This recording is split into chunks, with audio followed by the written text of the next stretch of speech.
Hi everyone. So I'm going to be talking about my interview with Mr. Knotts. I was in third grade at Forest Hills Elementary for last semester and then this summer session. So it's been an enjoyable experience getting to know the kids and forming a relationship with Mr. Knotts. He's given me a lot of insight just about the school system in general and um, as well as specific tips into teaching different subjects.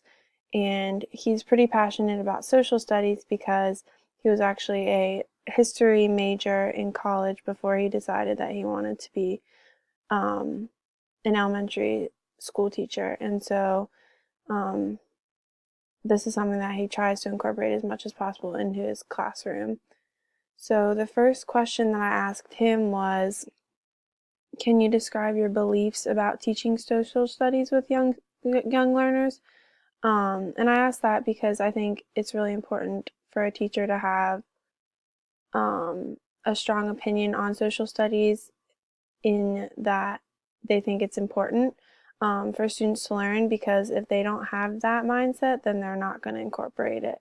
And so he said that young learners are probably the best students for social studies because you can put in these great concepts of culture, history, geography, economics, and they'll benefit from it forever. So if you form this foundation at a young age, then they're able to carry it with them wherever they go. And he said as long as you make it engaging and fun, then they will cling right on to that information that you're teaching them. The next question I asked him was about how he planned and taught social studies and what resources he used that were most helpful. And he wasn't super specific about the resources, but he said that when he taught at his previous school, he created a social studies and science guide for himself so that it provides resources that he uses every year, and it keeps him on track to make sure that he's teaching everything at the right pace. So I think that was really a good technique to use that I'll probably try to use for my future, because everyone says that the first year is really difficult. And so I think if I can establish something the first year, then I'll be able to carry it with me in my years to come. Um, and so the next question that I asked was, what's your favorite thing to teach in social studies and why? Um, just out of curiosity, especially with him enjoying history so much. He said that he loved it, obviously, and that he tries to take at least 2 weeks to do a mini American history unit because he said, and I quote him, students cannot expect to learn and grow if we don't know where we came from and who came before us.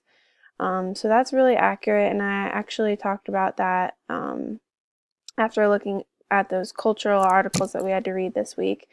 Um, just talking about how important it is for students to know their cultural backgrounds, because we can't expect them to learn and be passionate about other cultures if they aren't familiar with their own.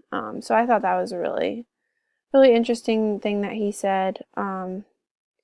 And then the fourth question I asked was, what challenges do you face? Because I think, and what his answer was didn't surprise me. This is what I was thinking he was going to say, was that um, it's really hard to find time to dedicate to social studies because it's not tested. And so there's this huge emphasis on English and math.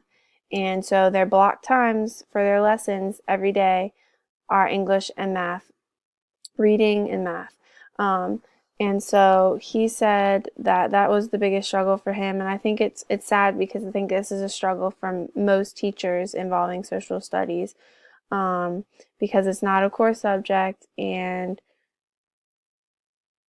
it gets cut out. It's the first thing to get cut out if there's not enough time in the day. And in my time throughout this semester and this summer, I think I maybe viewed one social studies lesson. I observed one social studies lesson because it was just something that wasn't as important, and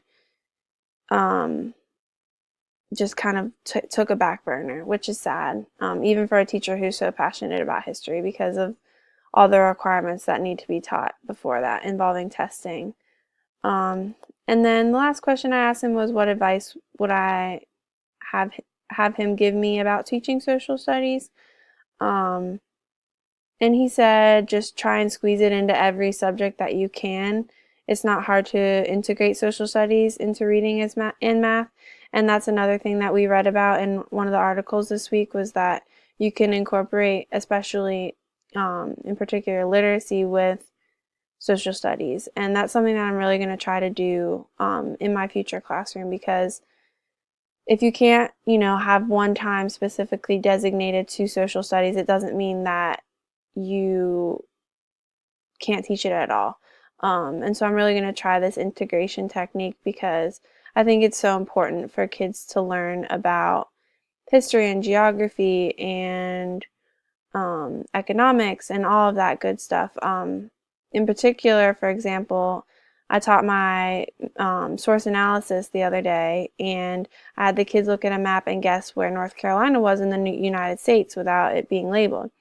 And majority of them pointed all different places in the middle of the country, even though we're right next to the ocean. A lot of them pointed to Texas for some reason. I don't know why that was, but not even knowing, where their home state is located. And so that really surprised me and bothered me and made me realize, how much social studies is being, brushed aside in the classroom. And so I hope that, with time, we can change this stigma and this reality.